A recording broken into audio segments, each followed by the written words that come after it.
Is the Ark of Covenant really in Ethiopia?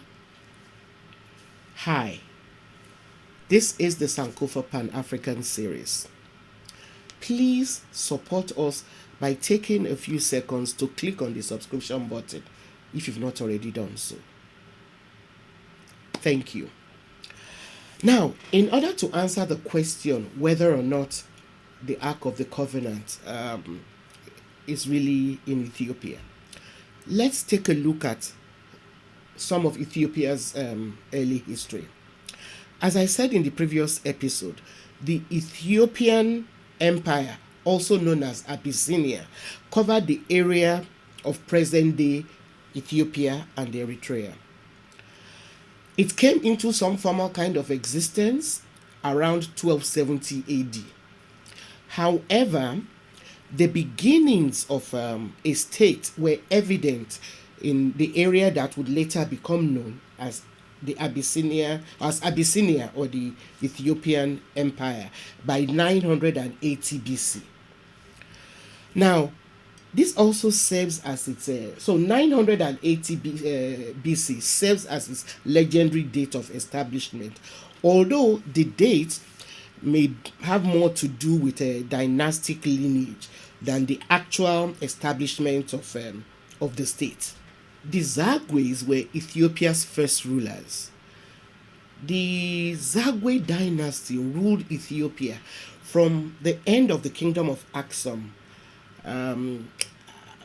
which took place around the 9th or 10th century, to 1270, when Yekuno Amlak defeated and killed the last Zagwe king in battle.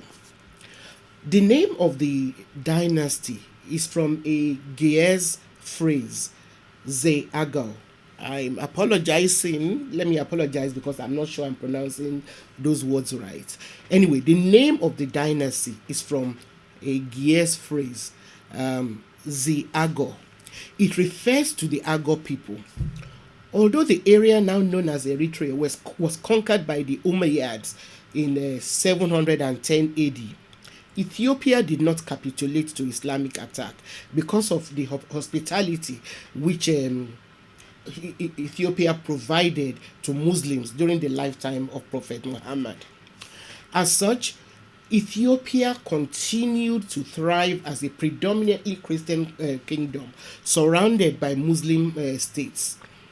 Now, the Umayyads, or Banu Umayya, were an Arabic clan which descended from Umayya ibn Abd Shams.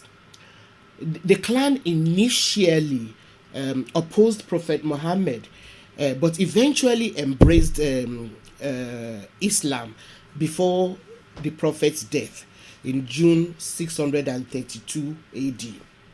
Now, after the death of Prophet Muhammad, the Umayyads were one of the four caliphates which struggled for power. The Umayyads succeeded in establishing the first dynasty to rule the caliphate after the death of Prophet Muhammad. Now, in Ethiopia, the Zagwe dynasty was followed by the Solomonid dynasty under the Habesha. It is believed that the name Abyssinia is derived from the word Habesha. Ethiopia is the home of the oldest churches in the world. And the introduction of Christianity in Ethiopia in the 4th century AD resulted in the building of churches such as St. Mary of Zion, which was built in the Gondarian period during the 17th century AD. Now, the Ark of the Covenant is believed by Ethiopians to be preserved in the ancient city of Aksum. So, how and why might the Ark of Covenant have ended up in Ethiopia?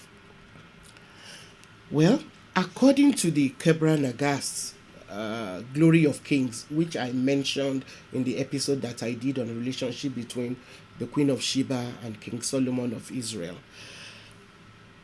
At some point in his life, Menelik the First, who was the product of the Queen of Sheba and King Solomon's relationship, went to visit his father. Now, on his way back, he was accompanied by the firstborn sons of some Israelite nobles who secretly brought back the ark with them to Ethiopia. And I'm sure if you're familiar with the Bible, you know that the ark in the Bible is said to have very, very terrible powers. People who so much as touched it died instantly.